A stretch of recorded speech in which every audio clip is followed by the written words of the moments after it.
Hai, apa kabar semuanya? Kembali saya Gideon Simanjuntak membawa kabar baik. Istilahnya saya tukang posnya Tuhan. Datang kepada saudara pagi ini bukan kabar buruk, bukan kabar ketakutan, tapi kabar baik. Siapkan telingamu, siapkan pikiranmu, yang terpenting buka hatimu untuk mendengar kabar baik ini. Sebelum kita masuk dalam renungan singkat ini, mari sama-sama kita bersatu di dalam doa. Bapa yang baik, Bapa yang telah memberikan kami pagi yang indah ini, kami datang kepadamu Tuhan. Kami menyadari hidup kami hanya sehebat hubungan kami sama Tuhan. Ketika kami melekat kepada Tuhan, maka segala yang terbaik akan Tuhan siapkan dalam hidup kami. Kami mau dengar firman Tuhan, kami mau berkati oleh firman Tuhan. Di dalam nama Tuhan Yesus, setiap kita yang siap diberkati, sama-sama kita katakan amin. Keluarkan catatan saudara, ambil HP saudara. Kita akan membahas sebuah tema yang mungkin kurang menyenangkan. Biasanya pengalaman saya kalau tema tentang berkat, orang senengnya minta ampun. Kalau tema tentang menyenangkan diri sendiri, orang mau banget. Tapi tema hari ini kita akan membahas mengenai ketaatan. Lebih tepatnya upah dari ketaatan. Ada banyak orang mau taat kalau tahu ada untungnya. Ada banyak orang mau melakukan sesuatu kalau tahu ada benefitnya buat dirinya. Tahukah saudara bahwa ketaatan adalah cara kerjanya Allah? Allah baru dapat melakukan sesuatu perkara yang luar biasa kalau saudara mau taat.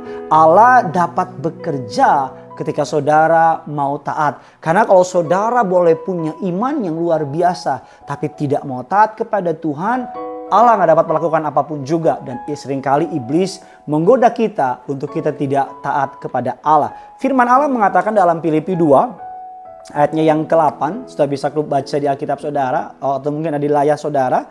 Filipi 2, ayatnya yang ke-8. Sama-sama kita baca. Dan dalam keadaan sebagai manusia, ia telah merendahkan dirinya dan taat sampai mati.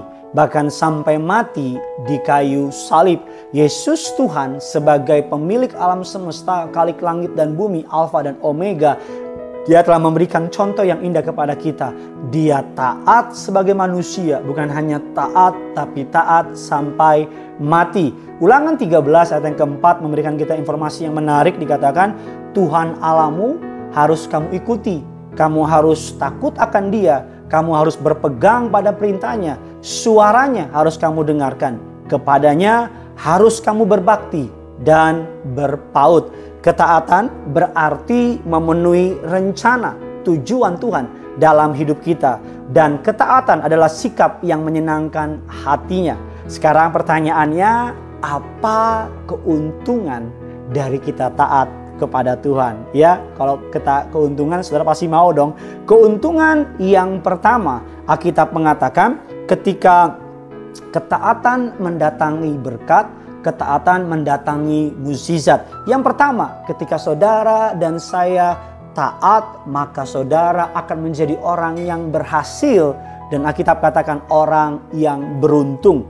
Dalam Yosua 1 ayat yang ke-7 dan ke-8 mengatakan demikian. Hanya kuatkan, teguhkan hatimu dengan sungguh-sungguh. Bertindaklah hati-hati sesuai dengan seluruh hukum yang telah diperintahkan kepadamu oleh hambaku Musa. Janganlah menyimpang ke kanan atau ke kiri supaya engkau beruntung. Sebab dengan demikian perjalananmu akan berhasil. Orang yang taat baca firman, orang yang taat merenungkan firman Tuhan, orang yang taat melakukannya. Sekalipun orang lain gak melakukan, sekalipun dianggap kebodohan. Karena hari-hari ini hidup benar dianggap sebuah kebodohan. Hari-hari ini mengampuni dianggap sebuah kelemahan.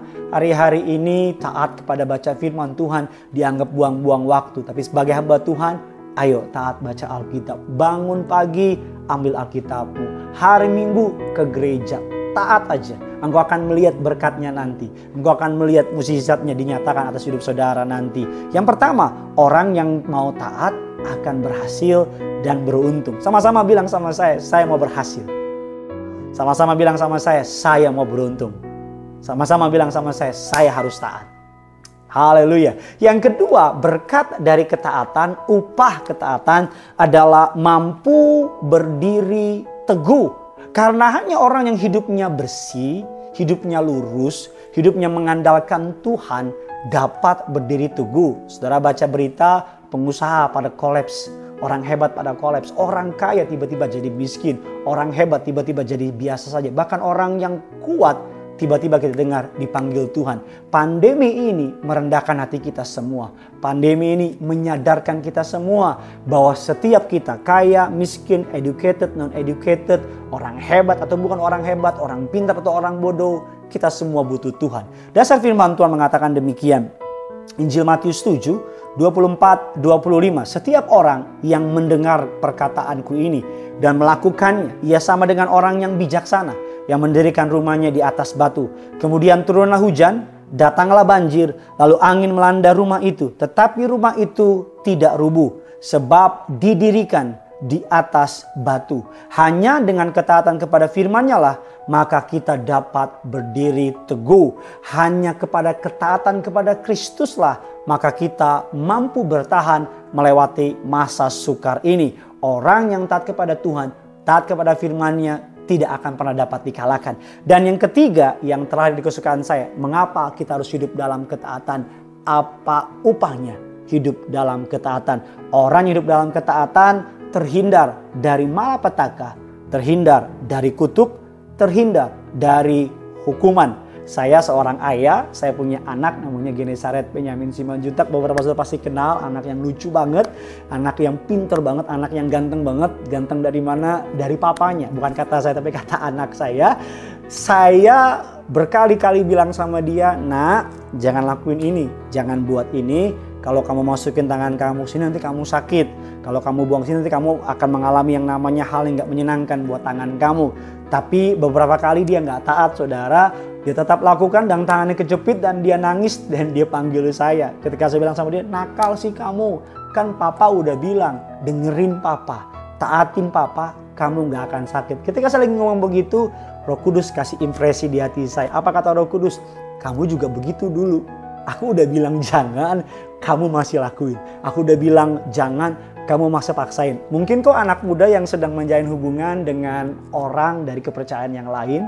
Mungkin kau sedang memulai bisnis dengan memulai cara yang bukan Tuhan mau. Atau bahkan mungkin Tuhan udah bilang, bukan dia orangnya, lepaskan bisnismu, jangan dipaksain. Tapi engkau merasa lebih tahu dari Tuhan, engkau merasa dia yang terbaik. Dan sekarang mungkin kau sedang menderita kerugian karena menaruh pengharapan kepada orang yang salah. Dan kau mulai berkata, "Kenapa Tuhan izinkan ini terjadi kepada saya?" Padahal Tuhan bilang, "Kan dari awal aku udah bilang, dengerin aku." Sebuah kisah yang menarik di Alkitab terambil dari kisah ketika Allah memerintahkan Nuh untuk membangun Batrah. Alkitab katakan Nuh melakukan tepat seperti yang diperintahkan Allah kepadanya. Beratus-ratus tahun Nuh membangun Batrah itu. Karena Nuh taat, Nuh melakukan perintah Allah. Ketika ada air bah melanda bumi, hukuman Allah melanda bumi, Nuh dalam ketaatannya beserta seluruh keluarga Nuh, saudara, 3 anaknya dengan 3 menantunya, dengan binatang yang lain, mereka diselamatkan. Saudara bisa bayangkan kalau Nuh gak mau taat, maka gak diselamatkan. Hari ini, ayo denger-dengeran sama Tuhan. Hari ini, ayo belajar rendah hati, belajar percaya. Kalau Tuhan udah perintahkan, lakuin. Kalau Tuhan sudah minta, jangan tahan-tahan. Apa yang Tuhan minta engkau lepaskan hari ini, lepaskan. Apa yang Tuhan minta untuk engkau stop hari ini, stop. Kalau engkau sedang berada dalam hubungan yang salah, saya gak peduli. Seberapa cinta engkau sama dia, kalau bukan dari Tuhan, pasti akan mengecewakan. Lepaskan.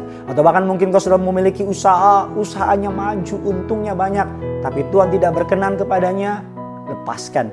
Karena saya terlalu percaya, pilih caranya Tuhan, pilih jalannya Tuhan, pilih waktunya Tuhan. Jangan pilih caranya kita sendiri. Karena caranya Tuhan, waktunya Tuhan, jalannya Tuhan selalu yang terbaik. Bagikan kabar baik ini yang sangat luar biasa kepada setiap orang. Kalau saudara punya kenalan yang tidak mau taat, bagikan kabar ini. Kalau saudara punya anak saudara, bagikan kabar baik ini kepada teman-teman di Facebook, kepada teman-teman di Instagram, kepada seluruh kontak saudara di HP saudara, agar semua orang boleh diberkati. Dan saya berdoa, ketika kita mau taat, maka Allah akan memberkati kita luar biasa. Doa saya, hari ini hari berkat, hari ini hari mukjizat, hari ini hari jawaban doa, hari ini menjadi hari yang luar biasa bagi setiap kita. Sama-sama kita akhiri renungan singkat pada hari ini dengan sama-sama mengatakan, yang punya surga crazy in love with you. Bye-bye.